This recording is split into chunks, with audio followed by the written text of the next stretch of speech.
Welcome to another episode of the Sipping and Tripping podcast, where we connect with amazing people. Today's conversation is all about sexuality, gender, and orientation. I am your host, Desmond Black, and the person that's sipping and tripping with me today is a podcast host with a show that began reaching 3 countries within the first 6 months. And 5 years later, it has expanded its impact to 29 countries worldwide. He is also the author of 2 published books. He's hosted numerous healing events, served as a pastor, and built a career journey that transitioned from education to hospitality. He is none other than Awny Benekin Yes, Holmes. yes. How you doing today, and how was your week so far? Doing well. My week's been good so far. No complaints. Okay, that's always a plus. Yes, no complaints. So on this platform, I like to conversate, educate, and entertain. And Hmm. with that being said, I'm just going to ask you a few questions to get started here. So I mentioned that you own your own podcast. Can Yeah. you tell the viewers about that and what's it called and where we can find it? Okay, so my podcast is called All In with Awny, and you can find it on all streaming um, directories, Apple Podcasts, Spotify, iHeartRadio. And it's really a podcast for all people. That's my saying. It's a podcast for all people. And I touch on topics and discussions that people normally don't talk about, like feelings or emotions that people don't really take heed to, and they don't understand sometimes that those are the feelings that rule their emotions and how they operate and do things. So I'm a podcast that promotes healing, being yourself, self-discovery, and finding who your higher self is, and that be your goal every day. Okay, positivity. I'm all about positivity myself, so Yes, I'm I'm yes. all, I'm all for that. Now I did subscribe to your podcast on YouTube. So I got to do the same thing on Spotify. Yeah. Because you don't have all the episodes on YouTube right now, right? No, I don't. Most of my episodes are audio, but I'm gonna start back doing visual soon. Got you. Yeah. Yeah, so I like the visual because it's more personable for me. Yes. Now I will be doing some in person soon, so I'm excited about that. A Yeah. friend of mine built the studio, so that's almost done. It would have been done, but like sometimes life happens. Life is Right. going to continue to life. Yeah. But so that's going to be a different experience. I never did a in person before, so that's going to be a different feel. But I'm excited about it. Now it's easy for me to do this like this because I find most of my people on social media like Instagram Hmm. or Snapchat or TikTok or Facebook. So when I do the in person, I'm actually gonna have to go outside and canvas a little bit, Yes. So if you see the shirt right here, the I Sipping and love Tripping it. podcast, I got the hat right here. I don't know if you can see it with the light. Yes. I got my shirt in different colors. So when I'm out in the community, I like to support my promote my brand. So I wear it, and a lot of times people stop me and say, "Hey, what's that about?" So then I tell them, and they would, "Oh, I would like to be a guest." I'm like, "What? Right now it's Yes. virtual." So I get a lot of people, and it's crazy. I was just saying this the other day. My list of candidates is extensive. I have over 100, and it's crazy. Like I love it, but it can be overwhelming at times because people constantly text me. My phone blow up. I'm thinking about getting a second phone, so I have one personal and one for Hmm. business because I treat Yes. this as a business. But they be like, "Did you forget about me? Can we do it today? What about tomorrow?" And I'm like, "Goodness great!" It's so many people to ask. So I'm like, "This is crazy." Then I got people Hmm. saying, "Well, how do you do your selections? If you have so many people, what makes me last and not first?" And I'm like, "Oh my god." Yeah. Everyone has a story when you have a podcast. Yeah. And what's easier for me is what like I send everybody the same generic text, Hmm.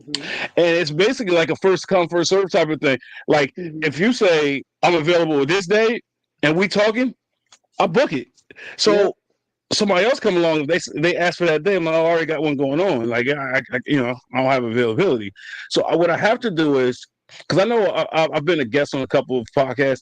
They have a it's sort of like an application. It's a form you fill out, and then Hmm. you pick what day. I got to figure out how to do that because that'll be very beneficial for me, and it'll be less stressful. So once I figure that out, I'll be I'll better send off.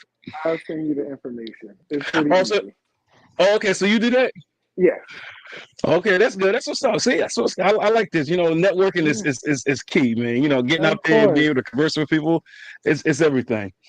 Now tell us about the two books that you wrote and got published. Well, my first book, I always forget the exact date, but it was September of 2023. And it's called The Elephant Book, and it's about healing. It's a healing journal and guide. And the Hmm. concept I was watching, I like to watch the Animal Planet, and elephants are one of my favorite animals. And each herd have a different path they go to when they go to the Delta. And I was like, wow, that's just like us in our healing journeys. My healing journey is not like yours, but our ultimate goal is to be healed at some point of our lives. So Mm. the elephant book is not a tool that will heal you, but it will be a step towards your healing. So it's a little journal where you do your writing prompt, you read, you study. But the Align book is that's my baby because I went through a time in my life where I went through this self discovery stage and I wanted to find the highest me and I wanted to discover who the healthiest me looks like. And I started doing that journey and it worked out for me and I put it in the book. And I feel like when we search deep enough and we find our highest self, we find God because we start with God and we end with God. So Mm. that book it has some writing prompts in it, but it's more reading and it's more informational. It's about finding the voice of God, finding who God is to you as your individual person and not who we see in the preachers that we look at in front of us or our family members, and we like to say we praise the God of Abraham or the God of David, but when are we going to find the God of us? So Right, that right. align helps you find who God is specifically to you. And where can we find your books? You can find my books on Amazon, or you can reach out to me. I'll ship them. But if you wanted to order it from Amazon, you can order from Amazon as well. Okay, so the interesting thing is, as soon as I seen that you wrote and published two books, like it touched home with me because I'm currently working on my first book to be published, Mhm. and you just said your book was your baby. Well, mine's my baby. So up until recently, it's been like 7 weeks where I didn't have a podcast episode, and that's because Mhm. I was consumed in my writing and working on my book, and now I'm at a crossroads because now I just started a podcast again, and I Mhm. haven't been writing my book, so I'm going Yes. crazy right now, and I keep telling myself Monday I gotta try to navigate the right way. I have to Yes. get back into my book because I'm almost done with 10 chapters in the book Wow. out of 16. So, that's a huge accomplishment for me.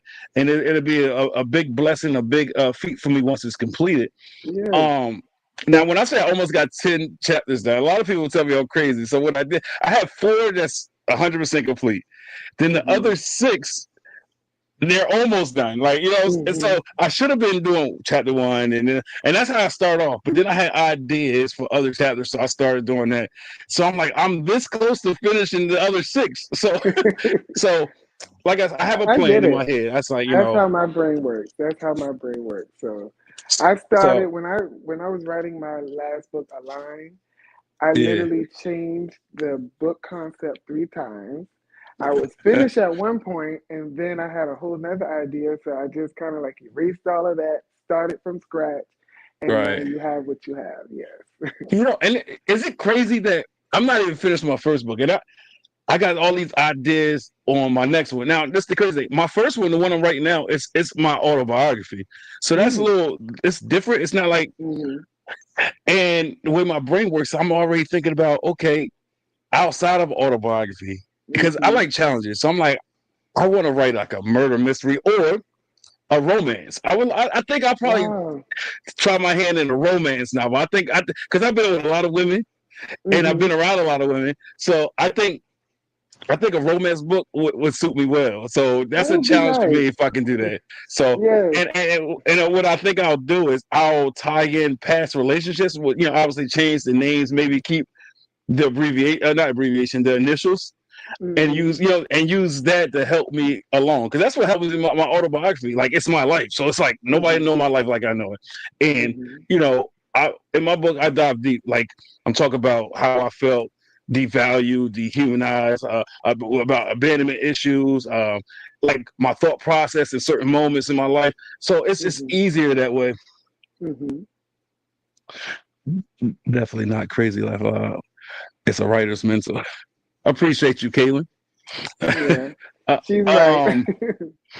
So let me ask you. So all right. So did you go through a publishing house or self-publishing? I did self-publishing.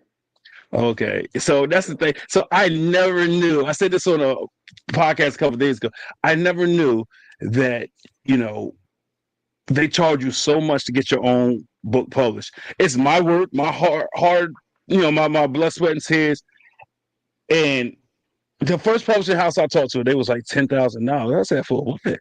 They said It's for pricey. promotion, and then I said, yeah, and then it was like 8,000. The cheapest was 3,500 that I found, and that's like a publishing house, and they got like different packages. So I'm like, this is insane. So what I think I'm gonna do is, I'm gonna do self-publishing, but since it's my baby, I think I will invest that money and at least get this book. If I don't do another book, at least this book I want to go through a publishing house as well. Yeah. So yeah, I think that'd be great, just to have my name on the book, my picture, and just that's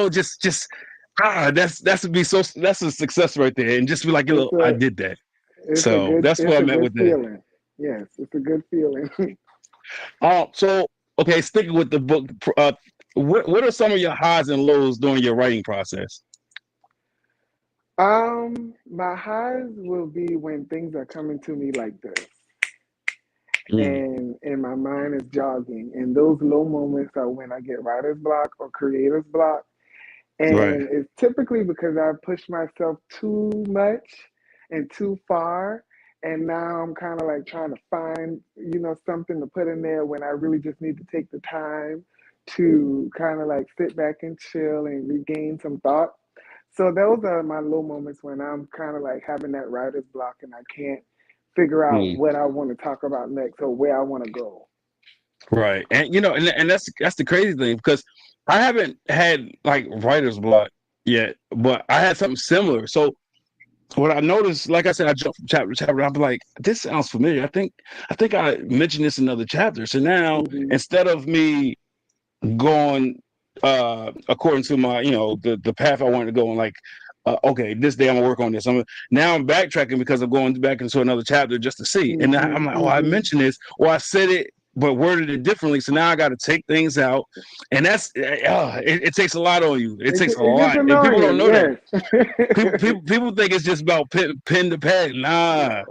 And then I got 4 kids, so it's like the kids and all the distractions. I also got 5 dogs. It's a lot of distractions. So a lot of times, man, I was depressed for like 2 weeks straight because I wasn't doing nothing for me. And then recently, I just started putting myself first. And you gotta take that time for you. Because sometimes that falls to the wayside. Sometimes we neglect ourselves and we try to worry about everybody else. So I was doing that, and I kept finding myself in this huge funk. People was like, "Oh, you're not talkative. Why you not calling me, texting me?" And it's just I wasn't feeling it. But now that I put myself first again, I feel like I'm on an all-time high right now. So so it's good. So where were you born and where did you grow up? You said when was I born? Where were you born and where did you grow up? Okay, so I'm born in this small town called St. Stephen, South Carolina. For most, it's the Charleston, South Carolina area. It's all the low country. So that's where I was born and raised. I now live and reside in the city of Charleston. Okay, so I used to live in North Carolina. I've been to South Carolina several times when I used to live down south. So South Carolina is nice. I'll never forget when I was in Myrtle Beach, though. It was crazy. So it's crazy when I went to Myrtle Beach when I was living down south. Like DMX, I see him, but he was high at the time. Like I seen it on TV, news. People talk about it, but I seen him, and me and my younger brother, we thought we was gonna get like an autograph or something, but he was just high out of his mind, and it was crazy. And then we wound up being stranded. My stepmom and my father. I don't know if they forgot about us, but it sure as hell felt like it. They went and got us a hotel or something, and then we basically slept outside, and then they Oh came in the my. next morning. It's like, oh, we was looking for you. I'm like, no, I don't think he was looking for us. I think they just like said, oh man, Yeah, it's a you peace of mind forgot. right here. Yeah, you forgot. But it's all good, man. But yeah, South Carolina is very nice. Mhm. So okay. Do you have any siblings? I do. So I was adopted at 2 days old. So I have Hmm. five siblings with my adopted mom, and then I found my biological mom when I was 23, and I have four siblings with them. Okay. So okay. You said you found your biological mom, I did, yes. and what was that process like, and how did you feel when you rekindled that? The process was very short and sweet, honestly, because I started my mom, my adopted mom, she promised me that on my 18th birthday that she was going to give me a folder with all of my mother's information in it, and she stuck true to that. I did not open that envelope until I was 23, Hmm.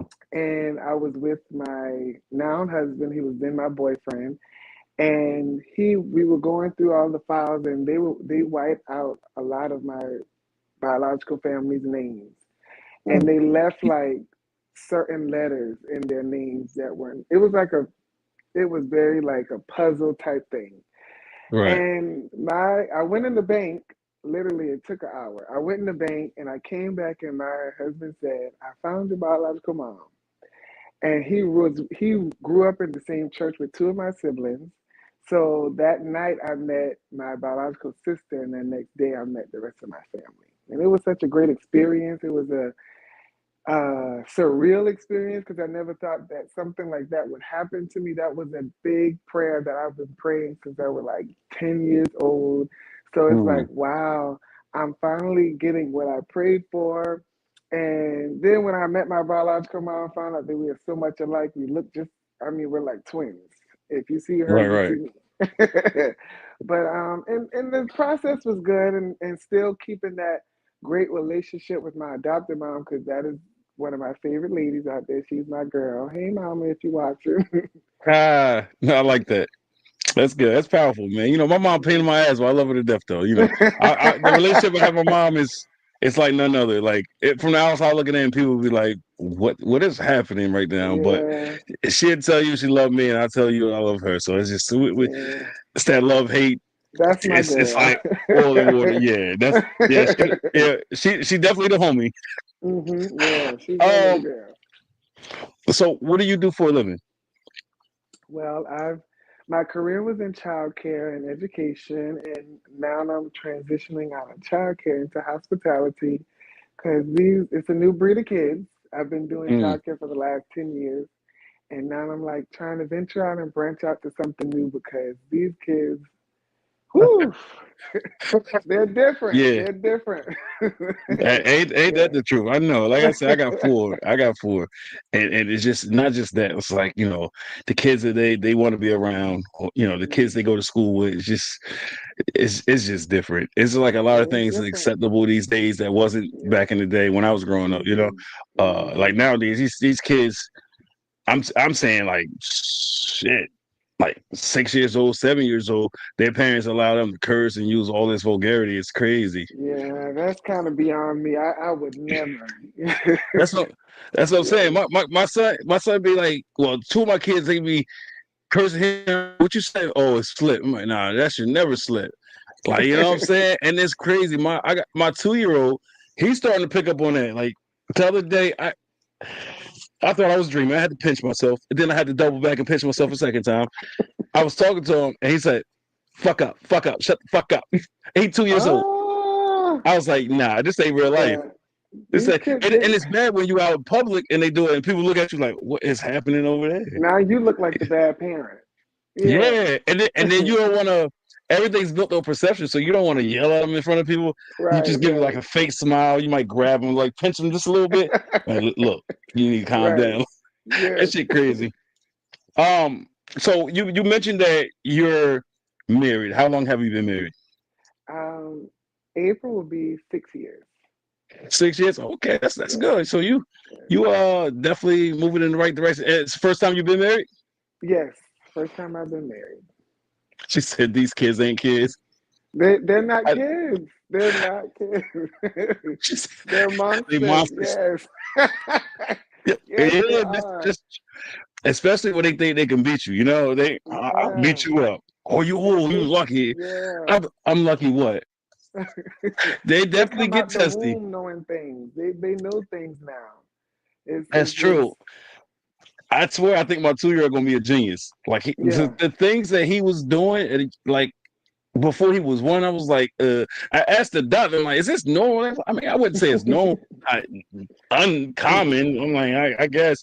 And he jumped out the pack and played. And like before he was even walking, I was like, what are you? You can't even walk. Why are you jumping out? And it's Hmm. like he just, I don't know, man. They're getting smarter. It must be something in the Yeah. water. They It should have has given to me that. be. They should have given it to me in my bottle when I was growing up. Yeah, respect. Parents can't discipline anymore. I don't That even is true. curse in front That of is my true. parents, and I'm almost 40. That is true. Hey, listen, I curse in front of not my dad. My dad and everybody on my dad's side, they're highly religious, and they from down south in North Carolina. So I don't, I don't curse around them, but my mom's side, I curse like a sailor. You know, it's Yeah, my mother is. every curse in the book, it's coming out my mouth. I wouldn't even dare. I wouldn't even dare do that. Okay, so they're religious? Is that why, Yes, or is it just okay? my mother is highly religious. I'm a PK, so I grew up in the church and we were All right. holiness. So she didn't play any of that. She still And don't play any of that. not to cut you off, but for the people that don't know what PK is preacher's kid. Yes, yes, Yeah. pastor's kid. Yeah, Oh, pastor or preacher? pastor. Oh, pastor's kid. Okay, Yeah, my bad. My yeah. apologies. But go ahead. What you No, it's saying? okay. They're the same thing. They're the same thing. But yeah, she didn't play those games with us. She still don't. She has 6 kids, and Hmm. we wouldn't dare curse in front of her. She is like the queen when she comes around us. Now, are you religious? I'm spiritual. Okay, I get that a lot. I get that, and I swear, I feel like the whole being religious thing is becoming obsolete. I swear, because Hmm. for the length of time that I've been doing this podcast, um, like 98% of the people will say they're spiritual and they're not religious. Hmm. So I don't know if it's just like people are afraid of religion or it's becoming obsolete. I don't know. It's something I that's turning people off about religion. I think what turns people off about religion is the fact that it's like when religious people go by a certain book, and if you don't identify with what they identify with, then Right. you're going to hell, or you're not of God, or this, that, and the third. Being spiritual is allowing God, or allowing yourself to have that intimate relationship with God or whoever you serve. For me, it looks like finding who God is to me, because you can't tell me that God doesn't love me. You can't tell me that God doesn't care for me, because if He didn't, I wouldn't be here. So it's Right. a sign that I'm loved. It's a sign that I'm appreciated. It's a sign that I'm approved. And I may not do everything right, but when I'm wrong, God will tell me. Gotcha. Yeah, I was laughing because Kaylee was like, she ain't trying to curse in front of her parents. She love her team. So I just I had to chuckle on that I'm one because with that's pretty you. funny. I'm with you. I love my team. I That's love it. that was hilarious. That was hilarious. I mean, I'm used to well, not now, but when I was growing up, I was used to getting beat on and whooped. Like Hmm. I Hmm. got immune to it after a while. I used to be like, just go Hmm. ahead and hit me. You know, I was that kid. Like if I want to do something, I'm gonna tell you. Listen, just go ahead and get the belt, the bat, whatever you want to use. Go ahead and get it because I'm not gonna do what you asked me to do. I'm just not gonna do it. And then like I remember my family used to look at me like I was crazy. They were like, something has gotten into you. Yeah. And then my father's side of the family, oh my God, they used to give me a headache. Oh Lord Jesus, rebuke him. I'm like, please stop. Like, But that's how it is when you grow up around religious people, man. But Yes, that's how all it right. is. So what do you do in your spare time? In my spare time, I'm a graphic designer, so I kind of just do some graphics. If I don't have like a job I'm working on, or I sing. I'm a homebody pretty much, so if I do go out, it's probably out to get like a couple of drinks and come back home. But for the most part, I'm a homebody and I like to watch TV. I like crime TV and snacks. Mm. That's just It's it's next. It's crazy. I was just talking to a friend of mine, and she was saying how she's just gonna spend the day or the night just watching a whole bunch of romance movies and eating snacks all day. So it's I was like, ain't fun. nothing wrong with that, you know. But you said It's you're fun. a designer, a graphic designer. You said, Yes, yes. oh, how's that going? It's going good. I've been doing graphics since I've been in high school. When I was in high school, I started this class called media technology, and I we did the school news, we did the yearbook, we designed the yearbook. So I've been designing for a very long time. And all of my, if you go on my page and anything about my podcast, I've designed it, all the transitions on the videos, all of those things, those are Right. me. Yes. She's great. She said callous behind. I was sure you ain't gonna look like that. Golly. That's rough. That yeah, that's rough. Yeah, Callous? that's Ugh. you got whooped every day in it. That's true. What would you say one of your proudest milestones would be? My proudest milestone would be publishing my first book. Got it. It was, I didn't think that I would be able to do it. It was very like intimidating for me. And around that time, I just didn't, in my mind, didn't think I was smart enough to write a book. Right. You know, I'm a country person straight from the stick. So if I don't say everything right, it's just charge it because I'm country and I'm a little geeky. So things don't comprehend the same way. So I like trying to convey that message to everybody was a really hard task for me. So I think that's one of my greatest um, okay. accomplishments. How long did it take you to write your first one? 2 years. Woo! Dang! Like, was there like a hiatus, or just like it just It literally was a took you that lot of long? it was a lot of hiatuses. It was Mm, like work on the book for a week, got intimidated, took a month off. Work on the book another week, got intimidated, took a month off. And then I really had to sit down my last year that it took like that last 6 months. And I said, all right, honey, you have to do this. I gave myself a date that I wanted to publish it and release it. And I said, okay, this is what we're going to do. And I worked hard and we got it published. It was rough, but we did and you made it through, so that's the most important it. thing, you know. Yes, Just like when we set our minds to something and we stick with it, man, we will achieve all things. All things is all possible. things. Yes. Um, let's see. So, what is your background, and how would you describe yourself? Again, like my background is, my foundation is in the church. I love God. I love God's people, and I love the institution of the church. Sometimes I don't agree with everything they do, but it's still a part of my foundation. And I come from a great group of people. My mother, she raised all of her kids the same way, to be good people, to be good to people, to walk Right. upright, all of the things. And I would describe myself as that. I'm a good person. I'm a sincere, genuine person. I love everyone around me.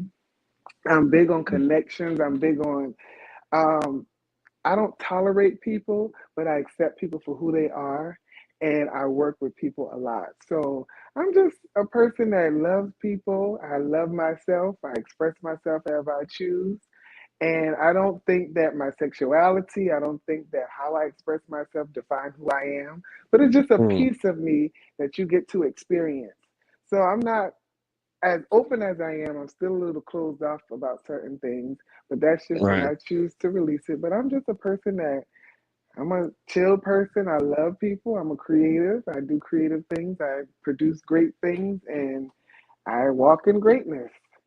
And Got you. I'm Got you. I'm sure of myself. Now, you had mentioned sexuality, right? At Mhm. what point did you know that you were gay? I don't even I can't even answer that question. When people ask me that question, I'm like, I don't know a specific time or a specific age. I just Got it. know when I started feeling the attraction, it was to a woman. Gotcha. And at that point, I've never been in the closet. I've never been like, if somebody said, "Are you gay?" I wasn't like, "Oh no, I'm not gay." I would just be like, "It's none of your business." And some Talk that people, shit.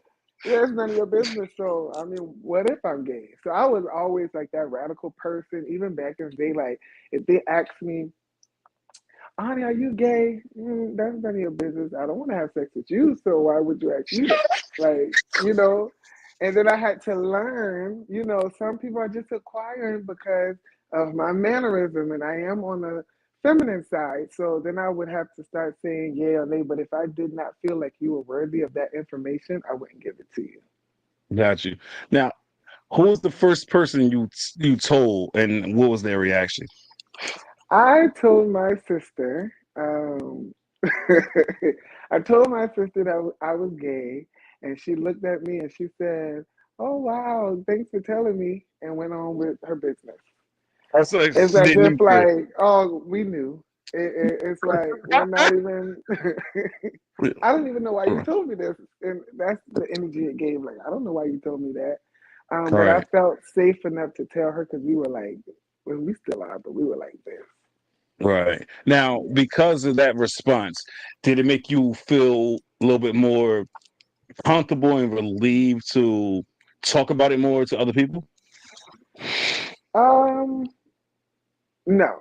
It still made me apprehensive to talk about it with someone. So, like, let's say 9 years ago, I wouldn't be sitting here speaking on my sexuality because back then I felt like it was such a sacred thing.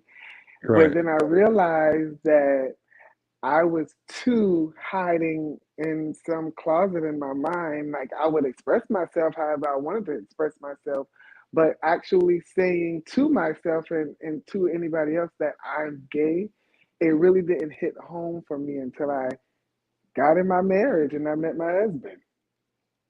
That's what's up. Um, how old are you? I am 30. I turned 30 in August. Okay, 30. I remember I was 30. Yeah. Shit. Taking me back.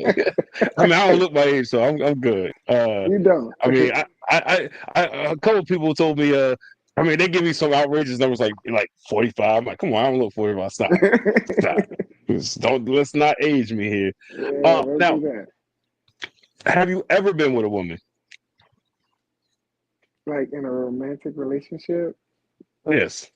Yes.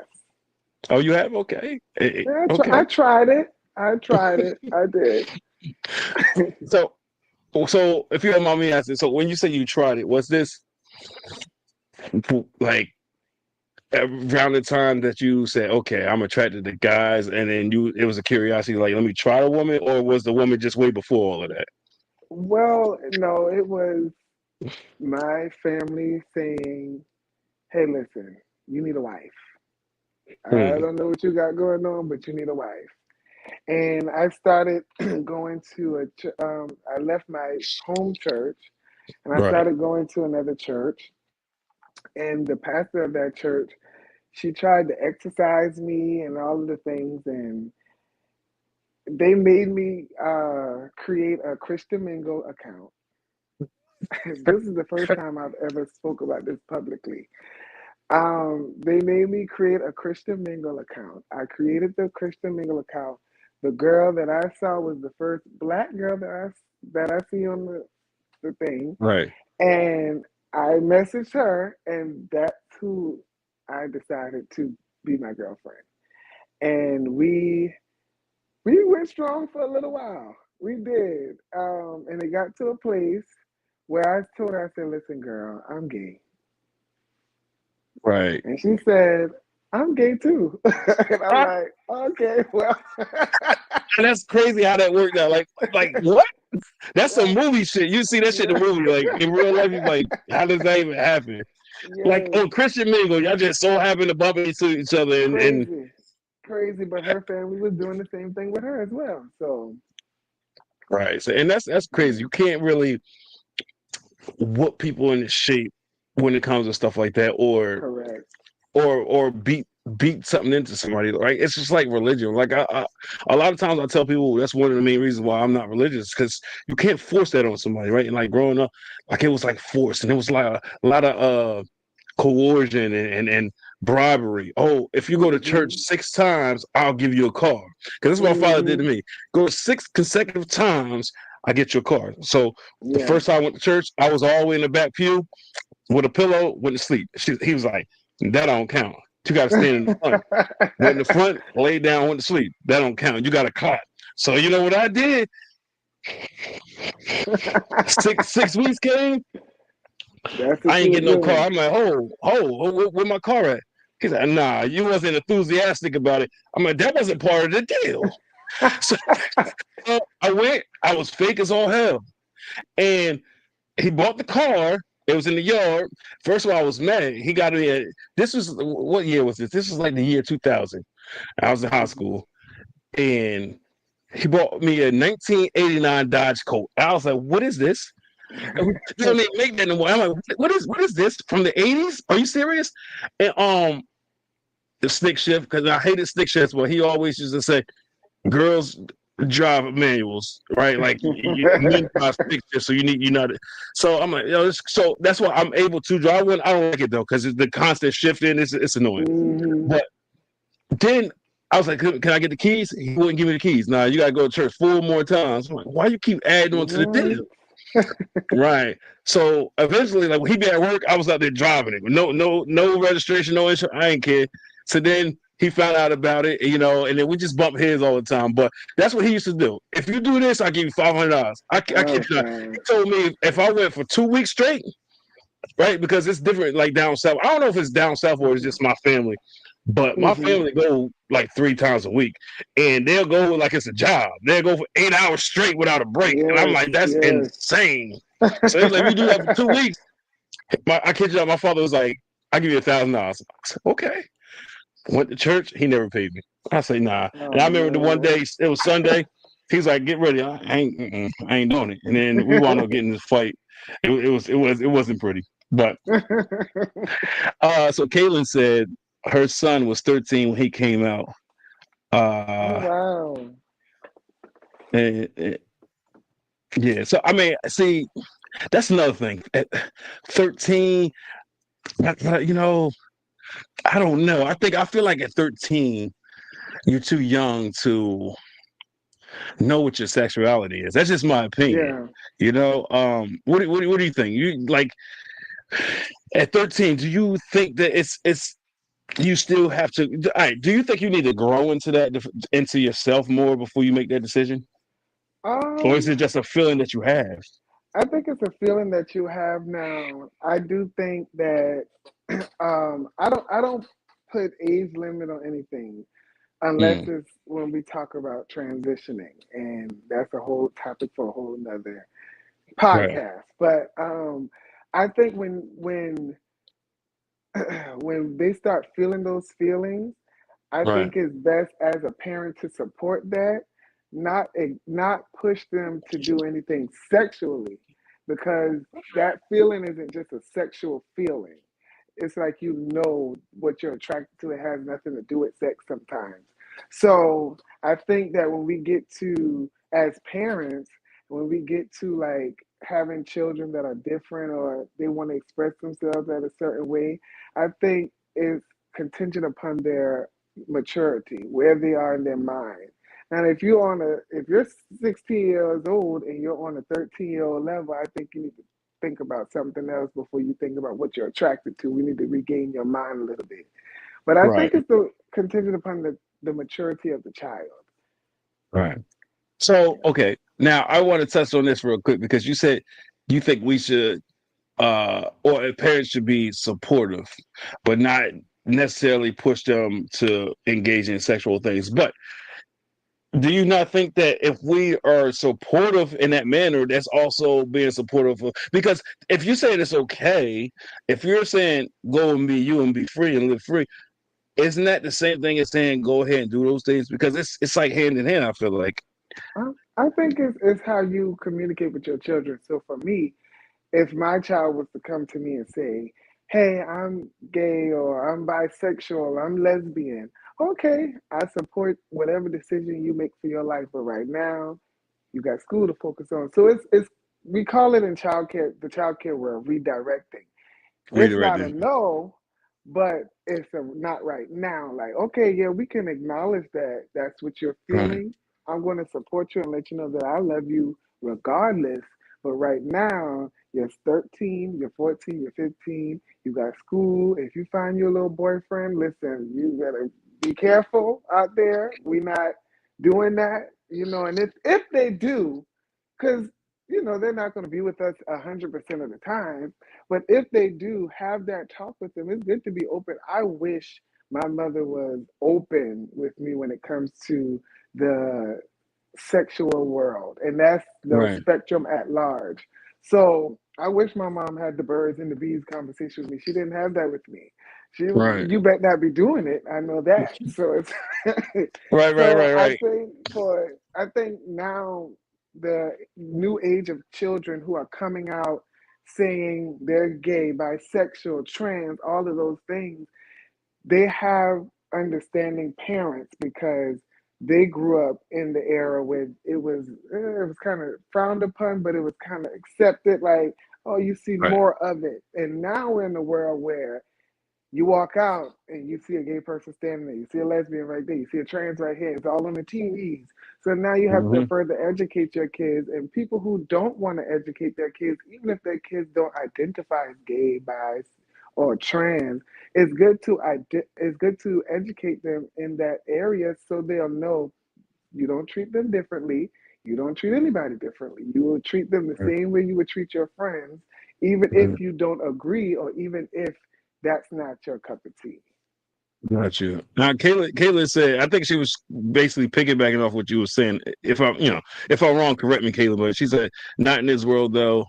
They have the world in their hands, and they are exposed to a lot more than we were, Yeah. right? Like, and I think she's So gearing towards the whole social media and things like that, and the yeah. media, and how they push the LGBTQ community and stuff. Like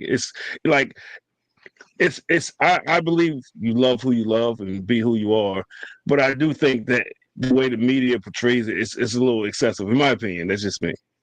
I disagree with that because, and Mm, here's why I disagree with that. We've grown up watching husband and wife be together. Cartoons, right, they're kissing, loving up on each other. Now it's opening up for other families where two moms, two dads, one mom, one dad. So now it's like it's not just they're showing gay or queer families, they're also showing one parent families. And I think it's a part of being diverse and showing that diversity that is not everyone don't come from a father mother household. I didn't have right, a father growing up, and some people can say I didn't have a mother growing up. And some people can say I had two moms. Some people can say I had two dads. So I think it's a diversity thing. I think we look at the two men being parents and two women being parents because we've been trained to think that being gay or being queer is wrong and is abnormal and it's an abomination. So then when we see it, it's like, oh, they're pushing it on us. And not really that they're pushing it on us, they're just making space for that group of people to shine and be diverse. And it's an equality type of thing. Like, I respect two dads raising their child. I respect two moms. I respect the mom and the dad. I respect the mama who did it by herself or a father who's doing it by himself. So I just think, I don't think they're pushing a gay agenda. I just think they're making space for queer families to be broadcast and showcased. see, don't get me wrong. Like, I'm all for equality and diversity and inclusion and all that. I'm all for that, but I just feel like at that tender age, like when it's in Hmm. cartoons, it's more inviting for them. It's going to pique their curiosity, is what I'm trying to I say. So without I them do knowing their agree. sexuality or what sexuality is, for that matter, I think that it's kind of pushing them in that direction. Because if they're seeing it, because nowadays it's a lot of cartoons. I think almost all the cartoons these days, it's in like Hmm. every commercial. So I think I'm just saying at the tender age, right? Like Yeah. real young. So Um, and I agree with that. I agree with that. My stance is take all anything that pertains to sexuality out the cartoons. yeah. Where we never seen Dexter mom and dad kiss on Mm, Dexter's Laboratory. We never seen them go into bed together. We never seen them hug. Bring back those Scooby Doo's. We didn't see their parents. right. So I feel like if we're gonna take that stance, I agree with you 100%. Take it all out the Right. cartoons. The You kids mean just don't need have it. a cartoon without the family dynamics, you're Let saying? let the kids look like they just came out the house and played in the yard together. Right. But that's how I I feel. no, I can stand behind that. I never gave that no thought, but like, one thing I also do is I put a question today on my Snapchat. So I'm gonna post that's gonna be my question today for tomorrow because that's a good Yeah. idea. Because if you're gonna be about diversity and inclusion and equality, I mean I think that's a great idea. So Hmm. it's a happy medium on both sides, right? So one Yeah. side don't have to say, "Oh, I think they're pushing this agenda," and then the other side they won't have to say, "Oh, why are you excluding us?" You know what I'm saying? So I Hmm. like that. Someone said her son is still a virgin and he's 17. I mean, Yeah. Good mom. yeah, she said good. He said good mom. Um, to me, I guess. I mean, I lost my virginity at 14, No, I'm not so saying that the kids who lost their virginity, because I was not a virgin at 17 either. And my mom mm, is a great mom. But I'm saying she's a good mom because pretty sure she had that conversation and really talked and really said, all right, then if this is what you want to do, I support it, but you got to kind of like wait until the time is right. I wish somebody told me to wait till the time is right. I right. probably would have still been a virgin today. Yeah, if you had a mom like Kaylin, I guess you would have been because she was supportive of all three of her children, and then they all graduated before engaging in sexual activities. I don't know what was going on in that household, but shit, not me, because it's You run a crazy. tight ship, honey. Yeah, that's amazing. Uh, she said, "Speak that truth." I mean, sheesh, I couldn't imagine, but it's crazy because it's always a curiosity until your first time. So there's always this Hmm. curiosity, Hmm. and I lost my virginity at 14. I was in eighth grade, right? Wow. Yeah, eighth grade. Or yeah, and and then after that, it was just it took me a whole year before I had sex with anybody else, and that drew me up a wall. I was like, "What is happening? What?" Mm. But after that year, when I was in high school, I was just all over the place. I was playing. I was out in the field playing. I wasn't yeah shit, Listen, and I understand. it was addictive, and it's like I don't know. It just and plus for me, like I said, I'm a person that dealt with a lot of abandonment issues and felt Hmm. unwanted and unloved a lot. So for me, when I was younger, being with all these women, I felt that love. I felt wanted and appreciated. I felt Hmm. value, and I think that's why I was with so many people growing up. You know, Hmm. it was like Yeah, a high for me. So and I think that that plays a role in going back to having a conversation. Um, going back to having a conversation, like when you do have that conversation with your children about their sexuality, you should show them or teach them their worth and their value so they mm, won't be out here just giving it to Tom, Dick, and Harry or Susan, Lily, and the Beth. It's like okay, you don't deserve this part of me or you don't deserve that part of me. So now our conversation now is, listen, if you are having sex, okay, I can't, because we cannot control 100% of the things our children do. But right. when you do it, make sure it's somebody who deserve it. Make sure that's how they can sift out and find, oh, maybe I should not be having sex right now because none of these people deserve it right now. We aren't on the same mental, capacity. We don't have the same mental capacity to be doing all of that. So I just need to Right. focus on my schoolwork.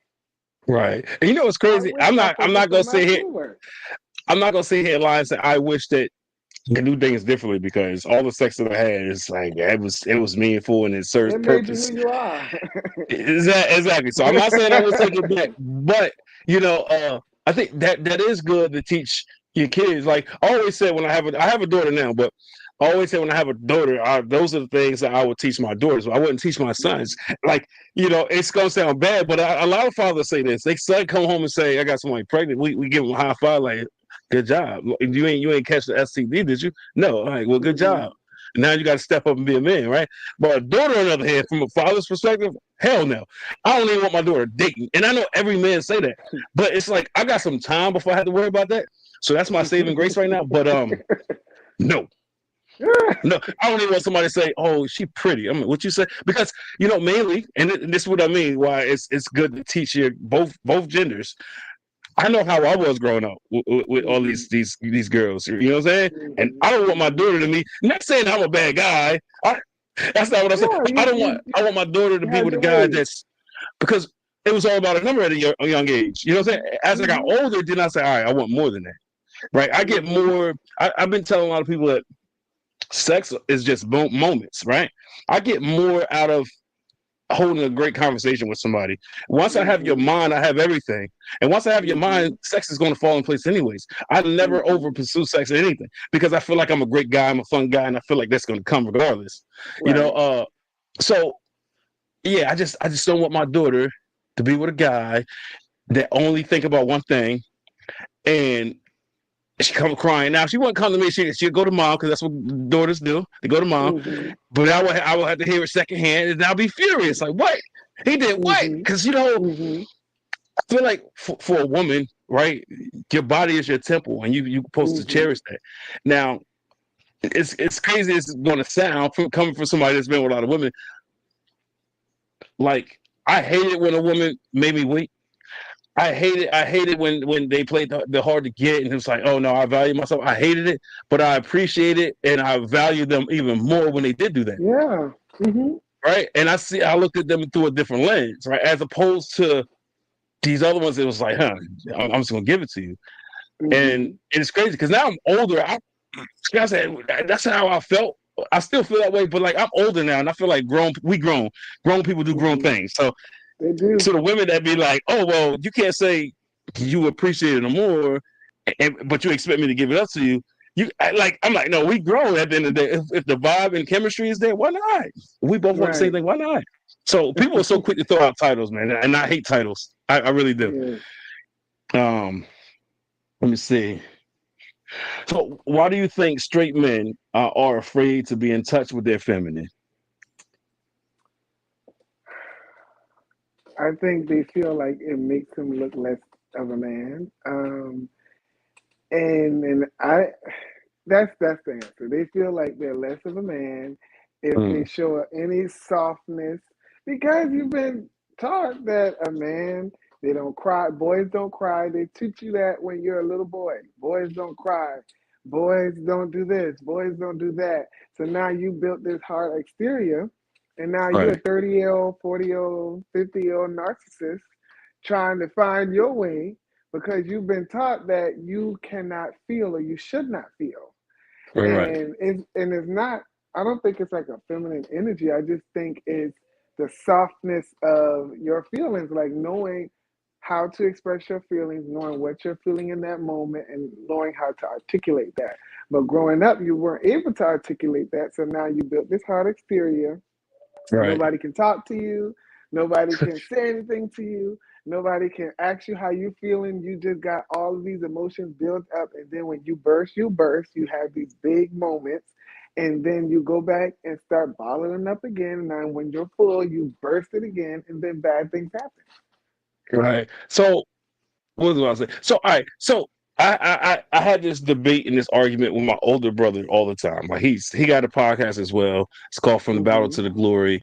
He's more faith based, and I asked him that, and I said every man has a feminine side, and right away he went crazy. Like, no, that's not manly. I'm like, why isn't it?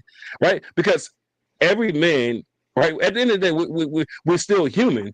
So Mm-hmm. we have to have that balance between our masculine and our feminine, right? Now, when we say Mm-hmm. feminine, we're not saying act like a woman or be girly. That's No. not what we mean. We talk about energies here, right? So anytime that we're in that role or in that space of being a nurturer, that's the feminine, right? And Yeah. anytime we show compassion, right? These are all the traits that's associated with femininity, right? Whenever a man exhibits those traits, we're in our feminine. Right. So Yeah. I don't know why 99% of the men they hear that word and, oh no, what are you trying to say? You know what I'm saying? I tell people all the time, I'm in tune with my feminine. You know what I'm saying? Like it's nothing wrong Right. with that. There's Because nothing wrong with it. for me to say I'm not, I'm lying to myself. I'm lying Mm-hmm. to the world, right? That's when we talk about in the closet, like for lack of better words, it's almost the same thing, right? Like why are Mm-hmm. you trying to who are you hiding from? Who You you know? who are you hiding from? Yeah. Because if So you're hiding, then you don't need to be around them. yeah, I mean, um, let me see. Do you think that people could be born gay, or do you think that it stems from some kind of trauma of some sort? That's a good question. I think it's a contingent upon who it is. I feel like I was born gay because I never really initially had attraction to women. But there are some people that transition into things like just like today you might like pizza, tomorrow you might like burgers. Like it's just a thing that sometimes we may grow into, or sometimes we may find ourselves in it. And some people, Hmm. I will say, some people do partake in queer activities from trauma, but I don't think that they are walking true in their person. And I think that they're using queerness or the queer activity, sexual being the most, as a cover or a blanket over that trauma. And I'm going to explain why. If a woman gets hurt by a man, she don't want to go with no other men, so then she finds herself with other women. Mm. You're not really a lesbian because, and I'm not going to say you're not really a lesbian because I'm not in the business of labeling people, Right. but I think before you start participating in those activities, I think you need to heal that trauma. So it's just like jumping from one relationship to another relationship and not dealing with what happened to you in the first relationship. But it's just like some people, they do partake in the activities of queerness rather than Mm. taking on the lifestyle.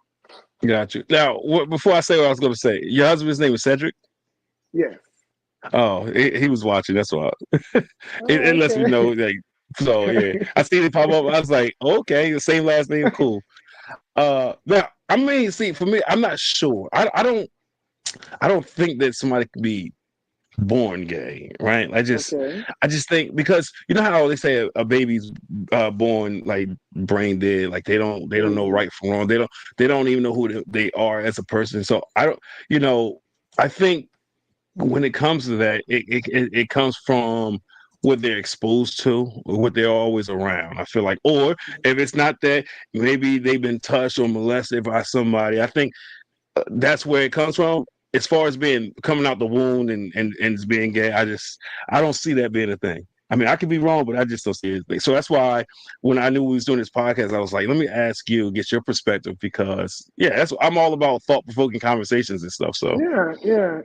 I feel like some people are, and I feel like some people aren't. right. I think it's whatever your experience in life is. Right. So what offends you that you hear or see from gay from straight men? Like, so what are some of the things that you see or hear, or not even like, or it could be in media too, like some things that just offends you, gets under your skin. I think um, the most offensive thing that straight people will say is the fact that they equate the queer community to perversion or just sex. Mm. And it's like in this community, you got two people that really love each other. And it does not have to, sex is just a small, minute factor of that relationship, you know. Right, And I think that when we talk about sex, sex is just a pleasurable experience that you are having with someone else. right, It's a spiritual experience, but it's a pleasurable experience as well. right, So I don't think y'all should, well, not y'all, but I don't think the straights, as I would say, I don't think the straights would should limit us to just sex because it's like they think the community is just a cesspool of orgies and we come together and we go to the club and just to have sex. And it's like, no, we're more than that. We have queer professionals, queer authors.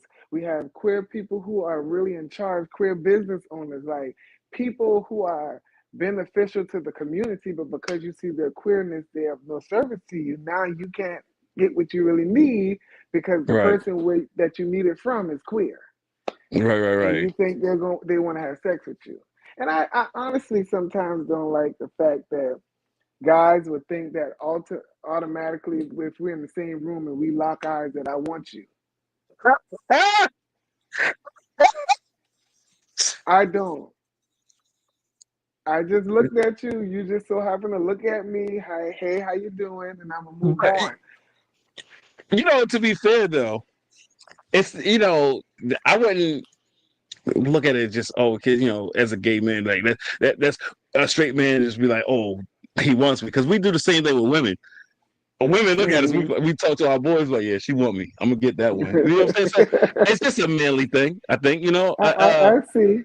I've had my fair share. A woman just, she can smile at me. I'm like, oh, yeah, she want me. Growing up, I used to have this saying. I used to say, people used to be like, oh, you so arrogant. I used to say, everybody want me. The only people that don't want me, you either gay or racist. I used to say that to people all the time. You know, people used to laugh, and it's crazy. I Hmm. got older, and still try to use that line. People are like, "How old are you?" I'm like, "Damn, it's time to retire that shit." But yeah, that's how I used to feel. I was always a confident person. So if a woman just smiled at me, I used to be like, "Yeah, she's interested," Yeah. and that's just how it was. And plus, like, again, to go back to how with the abandonment issues, right? So to get any type of attention from a woman growing up, it meant a lot Hmm. to me. It meant more to me than maybe it should have. So Right. I Right. think a lot of times, like, I've got attached to a girl quickly or caught Hmm. feelings quickly because of those reasons, right? It's when you deal with Okay. abandonment issues or traumas or anything psychological, like, yeah, it's damaging. So it goes a long way. So I get once you it. get all the things that you was lacking in your life, it means the world to you. So I get it. Yeah. uh so what is the armor that you put on to combat all the negativity? Um, me. I put on me, and I wear me to the best of my abilities. I'm a lot. I don't get into those like arguments or quarrels, as the Bible would say. I don't get into those things with people when it comes to sexuality. If you don't believe in it, I'm just not going to talk to you about it because I don't feel like I have to state my case to a person who didn't create me. I don't have to Right. state my case to a person who don't pay me. So we really don't have anything to talk about. I'm rarely offended. Things make me laugh more than they offend me. Like when I see Gotcha. somebody, a straight person, be like, "Oh, he's a punk." That kind of tickles me because Yeah. it's like, okay, we get it. Y'all been saying that since the '90s, the '80s. It's okay, Right. but Right. I don't let things like bother me. I'm a very laid back person. Like I Right. said from earlier, I'm a very understanding person. So if that's not something you are into, we won't have that conversation because I find it very disrespectful to talk to somebody about something they don't want to talk about. Yeah, to add to that too, I mean, the people that go around and just criticize and say, "Oh, you a punk, you this and that," they just really making an ass out of themselves. That's the way I look at it, anyways. Because Yeah, it's like when people say shit about me, you know what I say? Is that it? And it shut them down because they be trying to get a rise out of them. Is that it? Because if I ain't gotta go Yeah, home with you, if I ain't gotta live with you, if I'm not gonna probably see you ever again, why am I gonna exhaust all that negativity, all that negative energy into an argument right. or to go back and forth with you? It's a waste of my time. So I Yep. really look at people and I'm like, is that it? You know what I'm saying? Like Yeah. it's one of the craziest things to me. I don't partake in all that, and at this stage in my life, I don't argue. It's not healthy. Yeah. It's not I'm not beneficial. It don't arguing. bring value to my life. Now I will Uh, argue over Judge Judy. what do you mean? I will listen. I love Judge Judy. Nothing can make me hate her. No one can make me hate her. So I'm in Judge Judy groups, and they sometimes chomp me up in the comments, but it's okay. It's Right. okay. I still stand on the fact that I love her and every ruling that she's ruled. I may not agree with it, but she ruled it. That's the Judge only Judy person though. I'm going to argue about. Judge Judy be having me dying. She an old lady, but she give it to you raw. Yeah, her shit is real. Her Surely. shit is raw. Her shit is Yes. authentic. And Yes. I'm like, I fuck with this old lady, bro. Like 30 years ago, we probably would have dated. Yes. Yes. I probably, if we went to school together, we probably would have fought, but it's okay because I love her. Yes. That's the only All person right, I'm going to argue about. all right, Kaylin. I'll stay in touch. Appreciate you for stopping by. Bye. But she said Judge Judy. Um, Yeah. so all right, so I got to go with for you. How do you feel about comedians making jokes about the LGBTQ community? Uh, I don't know. I don't have no feelings towards it. I laugh. It's funny. Um, it's funny to me. I think that sometimes we got to lighten up a little bit and laugh, and because sometimes when they start the mocking and stuff like that, it's like you really pay attention to us. So I don't Huh? take offense to that. I really laugh and be like, that is true. We will do something like that. Some of us will act like that. We do this, all of the things we do that. Right. So I think it's comical. I enjoy a comedian. It's like, why would I get mad at a comedian for making a joke? That's like getting mad at a waiter for serving me my food. Right. This is your job, and I don't think they mean it in a way to offend. I think they want to make people laugh. They're doing their job. Right. And you're right. I mean, it is their job, I mean, even the ones that mean harm, but it's at the end of the day, it's how you look at it, right? It's It's how you look at entertainment. it. Like for instance, like a lot of people say, "Oh, I hate drama. I don't like drama," and I call bullshit every time. That's bullshit because we all love drama. We just don't like when we the center of it. Would you That's agree? it. Would you agree? I Yeah, agree. because the people that say they don't like drama, they watch movies filled with drama. They listen to gossip that's filled with drama. You know what I'm saying? They create the drama, but as soon as you throw Listen, it back at them, now they be like, "Oh, I they don't do the can't drama." handle Like, it. come on, yeah, They they can't can't handle it. handle it. So yeah, I it's just love drama. I and that's grew up in crazy. a I like house full of sisters, look, and it yeah, was so amusing when they got to arguing. It was mm-hmm. so amusing when they got the bickering, or if I. And you're right. When I was in the middle of it, it didn't feel good. So I don't put myself in drama, but I will watch it. I will watch every Real Housewife of Atlanta, Potomac, Salt Lake City, just for the drama. I like the petty arguments. I like all of those things. I like the drama. I love it. Right, I'm just not. me, I'm not gonna start it, and I'm not gonna be in it. right, and that's how I feel. It's entertaining, So when they make the hmm joke, it's like I said, it's all about how you look at it. You can look at it as just pure entertainment, and just block out all the other stuff, all the negativity, Yeah, and it is a positive, right? It's a yeah, positive in everything in life if you think about it. So yeah. yeah, all right. Can you break down the difference between sexual orientation and gender identity for those that's unaware of the difference? Sexual orientation is what you prefer sexually. Right. Gender identity is how you identify. If you identify as male, female, or non-binary. Got you. Now, it's crazy because I'm familiar with some of the terminology, but it's so nowadays it's so many different definitions and I don't even know half of them. Like I just started realizing what gender fluid was. I said, what Hmm. is that? So I had to look it up, and it's crazy. So then I'm like, it's at first I was like, isn't that the same thing as non-binary? But it's different. It's slightly the same, but it's Hmm. different. Yeah, Like it got some similarities and some differences. now, correct me if I'm wrong. Gender fluid is when like it's almost like you bipolar. It's like 1 minute you feel like you're a man, and then like maybe 2 weeks from now you feel like you're the woman, or you take on the woman. Like, is that what it is, or am I wrong? Uh, I don't think it's that. I think it's however you choose to express yourself. So when for me, and I'm gonna use me as an example because I'm non-binary, gender fluid. I claim both of the things, and for me, I don't want to be a man or a woman. I don't want to. It's not a oh today I'm going to be a woman or today I'm going to be a man. It's today however I want to express myself. If I want to wear makeup, I'm going to do it because I feel like it. I want to look pretty. Mm. If I want to put on a baseball cap, some shorts, and go run the park, I can do that. So it's just like being able to like code switch, you know. Got you. I got you. But I I'm don't think it's like a mind in your mind. You say, "Oh, I want to be a woman today. Let me dress up as a woman," because then you'll be a cross dresser. okay. Yeah, that's what I'm saying. So many terminologies. It's hard to keep up. Like it's like Yeah, okay. So what is gender neutral? What is that one? they're all really the same thing. Like gender neutral, gender fluid, non-binary. They're really all like, I'm just not. I'm going to express myself however I want to express myself. I'm not going to be labeled as a specific gender. Got you. Um, let me see. Where should I go? All right, should transgender people be allowed to use bathrooms that align with their gender identity, or should access be based on their assigned sex at birth?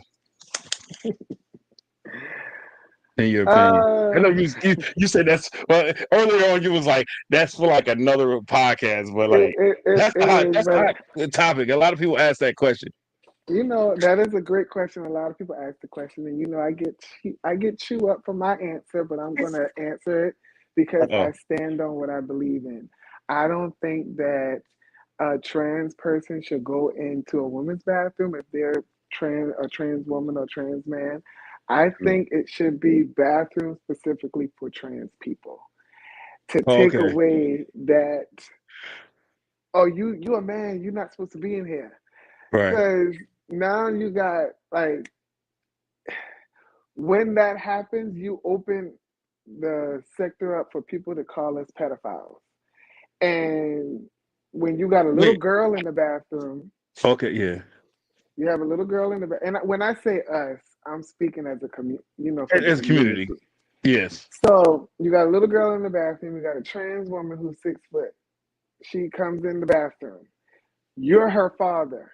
You see right, this 6 foot in your mind, man in a dress and a wig yeah, going in the bathroom with your 6-year-old daughter, immediately you're going to be like, let me get my daughter because I don't want no risky thing to happen.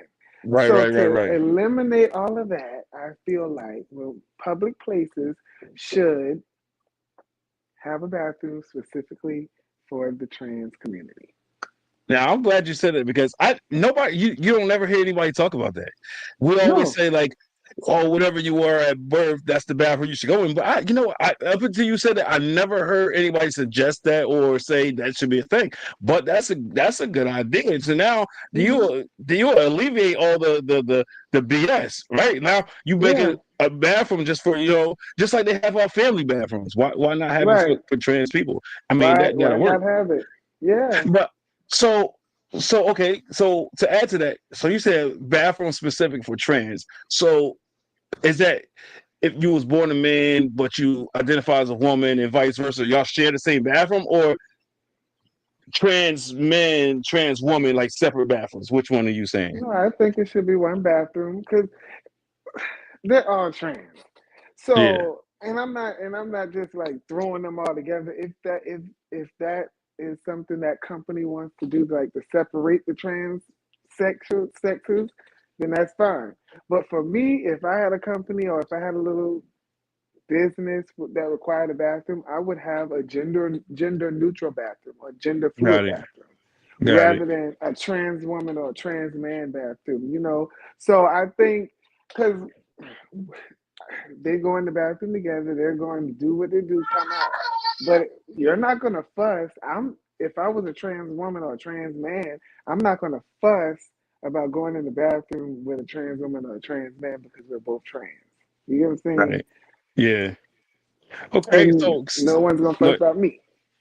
so now staying somewhat on that same playing field here, should transgender women uh, and girls be allowed to compete on women's sports teams My stance is the same as the bathroom. I think they should create a sector for trans people because for it sports as well? eliminates, right, it eliminates the talk of, oh, she won because she was born biologically male, Right. or oh, he didn't win because he was born female. So it's Right. like, to take away all of that friction, all of that tension, make a little sector for the trans men and women to compete. Now, this is the thing. A lot of. I mean, I might be wrong in saying this, but it's like when we talk about a franchise, right? Because that's what sports teams are, a franchise. Now, teams have multiple players. Let's say football. So if it was like a sector for trans football teams, well, now you have to have multiple teams built on like at least a 53-man roster. So do you think Hmm. that a lot of trans will come out and say, "Hey, this is what I want to do. I want to play sports." I think given the space and opportunity, yes. Okay, yeah, that might be a Mhm. thing. I mean, because I guess it's hard to speak on because we don't have such a thing. So Yeah. that's a fair point. Hmm. Yeah. Um, should parents have the right to opt their children out of classroom lessons that address sexual orientation and gender identity? Yes. Okay, now because so the one thing that I don't get. I mean, I don't necessarily agree with, but I mean, some people they gave me their perspectives and their insight on it. But like nowadays, it's part of the school curriculum. I don't know if it's like every state, but I know in the state of New Jersey, it's part of like the curriculum. I remember Hmm. 2 years ago, I had a letter from my son's school, and it said that they teach that in school, and I was like, whoa. I mean, you don't think that's a little premature? I think like let them get older and then add that to Right. the older kids. I just, it was just something on the news either yesterday or the day before where I see something like that. Oh, that's what it was. Somebody that's in office. They would say, they trying to run for something. I don't know. And then she is a woman. I forgot her name, and she would say, "Oh, this is what we should be doing. We should be teach them same sex marriages, and it's okay, And I was like, well, I think it should be a limit. That's what I'm saying. So as far as being part of the school curriculum, I personally think that parents should be able to opt out of it if they don't agree with it. I think they should do it, handle it like how they did with sexual education. When we went to sexual ed, we had to get a parent's signature in order to Really? go to that. Yeah, for my school, we had to And what get a state was parent's that? signature. I'm in South Carolina. So for sex ed for us, we had to get a parent's signature in order to take that class. Got you. See, yeah, because I know, yeah, it's Commonwealth down south. Yeah. Because I know in Jersey, we ain't need no letters for. It's just that's what they taught, and we was just That's what I'm what they saying, teach like. it. Okay. But it was one of those things where it went in one ear out the other. Nobody really paid attention. Right, right. Because It we wasn't one of wasn't the learning core that classes. anyway. Yeah, Yeah. yeah. And then it was one of those. It gave me the vibe like when my father used to talk to me and my brother about the birds and the bees. It gave me those kind of vibes where you're like, oh man, I don't want to hear this. You know what I'm saying? That's the vibes I was Right. getting because at school when they brought the box of condoms, I was like, oh my god, nah, Yeah. this can't be Crazy. real life. You know, Crazy.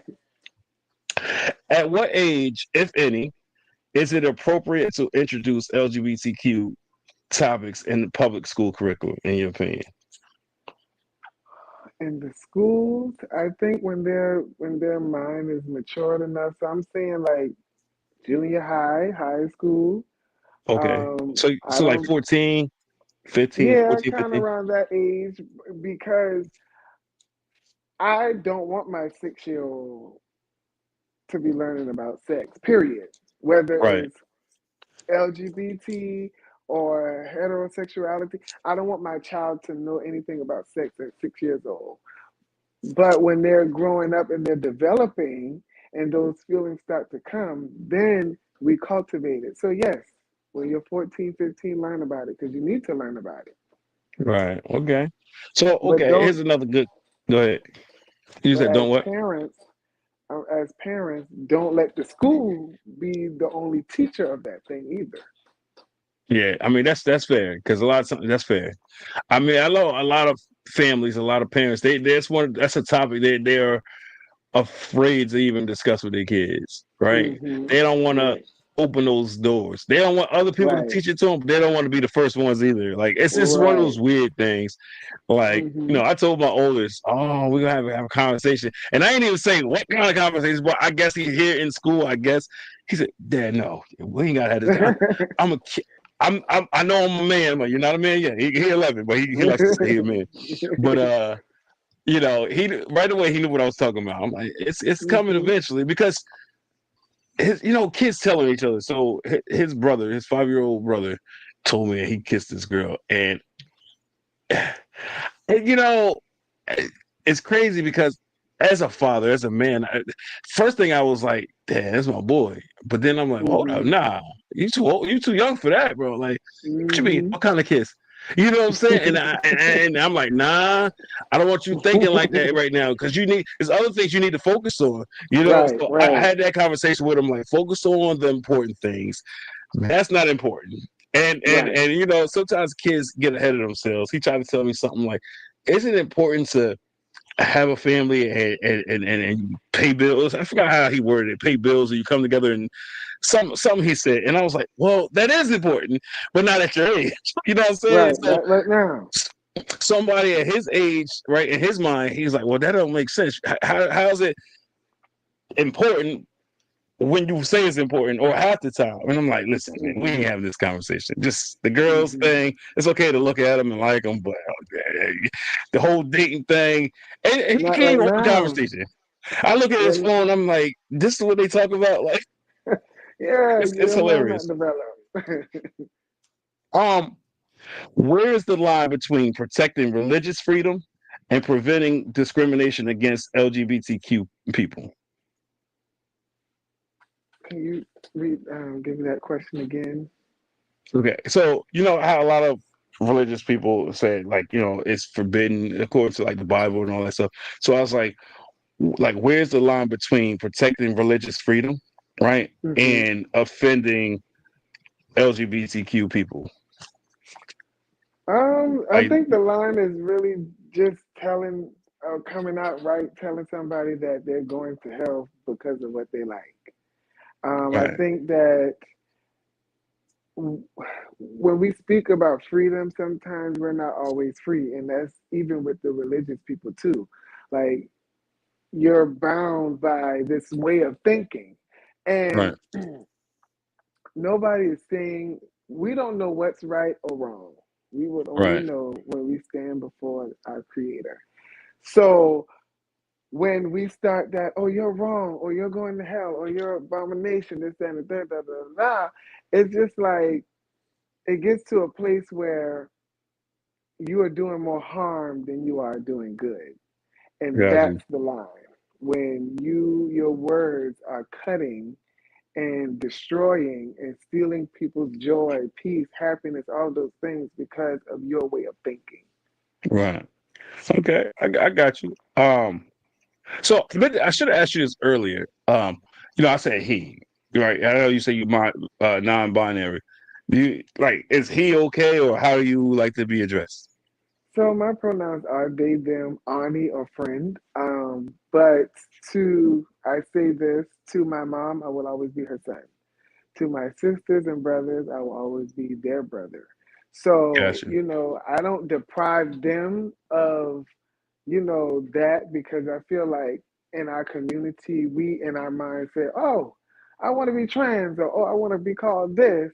And then when our family, who's been calling us this for 20, 30 years, say, mess up and say something or say your actual name, you get offended. I won't get Right. offended.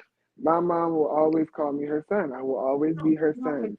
But moving forward with the people that I meet in the future, my pronouns are they, them, Ani, and friend. Got you. Now, so as I see what my next question was, that's what made me think about that. I should have asked you that earlier on. So the question I was going to ask was, does intentionally using the incorrect pronouns for a transgender person constitute harassment? Yes, Hmm. because you're doing it on purpose. And it's like if I walk up to a person and I continue to call them the V word, and they say, "Hey, that's not my name," and I said, "Oh well, that's the name I'm gonna give you." That's rude. That's disrespectful. So if I Right. introduce, especially if I introduced you, if I introduce myself to you as Sabrina, don't call me Sam. That's Right. rude. Right. Now, yeah, I got it. So I am a very respectful person, right? But I do find Mhm. it difficult for me with the pronouns for me. I do find it difficult. I remember I worked with somebody that identified as a woman, and and I was managing at a restaurant, and oftentimes I say he, and she used to break down all the time and cry, and and I was like, oh, I didn't mean it. So what helped me was I had to spend a little bit more time getting to know that person and just interacting. So when that Mhm. slip up like that, she didn't take it to heart. You know, Right. so I think that's one of the main things that people miss is they don't take the time out to get to know the person for who they are, and they don't develop Correct. that kind of connection, right? So therefore, the mispronounce the using the wrong pronouns come off as offensive. Everything you say is going to come off as offensive. So that's Right. you know that's important to develop that kind of connection with whoever you're working with or associating with. So But and I also think it's a twofold thing too. Yes, respect people and call them their pronouns, but trans people, because my I often say this. My trans brothers and sisters, they can get real temperamental. They can mm, get real sensitive, and it's like, okay, you have to give people grace, okay? Because some people, when they identify at what they see. So if they see you're 6 foot, you're very tall, you are very built, and you have on a wig, most times they're going to equate you to a man in a dress or a man in a wig.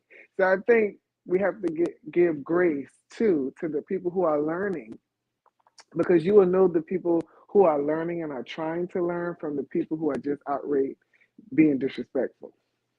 sure. Um, how does media representation of transgender people affect cultural norms and public perception? It affects it horribly because the trans women and the trans men are painted in a very bad light, and Right. that's why I feel like it's no protection for them when they're killed. Gotcha. All right. So anything else you would like to share with the viewers and in the audience before we close out? Um, I will leave a lasting advice to all of your listeners and mine who are listening as well. I always say this in my podcast, like continue to be you, continue to be great, continue to push greatness, because at the end of the day, the world needs you. You were placed on Mm, this earth for a specific reason, a specific purpose. Find that purpose and work that purpose. Find what works for you, find where you're needed, and work mm, that area, because there are some people are waiting for you. And I don't want to get biblical or spiritual, but the scripture says that the earth moans and groans for the manifestations of the sons of God, meaning there are people that are waiting, they're sitting in agony, waiting for you to become. And it's time to become. You got to work through the traumas, you got to work through the pain, you got to work through all of those things so you can become the best you, because there's somebody waiting for you. I love that. That was powerful. That was Yeah. powerful. I mean, one thing I noticed about you is you're very articulate. And you're well spoken. So that's Thank you. good. That's Thank good. you. So I appreciate you for stopping by and becoming Thank a you for guest. having me. You're more than welcome to come back if you want. Um, so that's going to conclude today's episode. We hope everybody enjoyed it. Tune in to next time. What's today? Friday. I do have another podcast episode tomorrow at 2 p.m. That should be good. We're speaking about um, motherhood and just being centered in Christ. So That's gonna be good. that That's gonna be that'll be good. tomorrow's. Yeah, that'll be tomorrow's conversation. So I look forward to that. But if you guys haven't already, make sure you subscribe to the channel. Continue to like, share, and comment. And until next time, everybody enjoy the rest of your night. And you too, Mm. Ani. I'll All stay in right. touch. Thank you. All All right, right. you're welcome.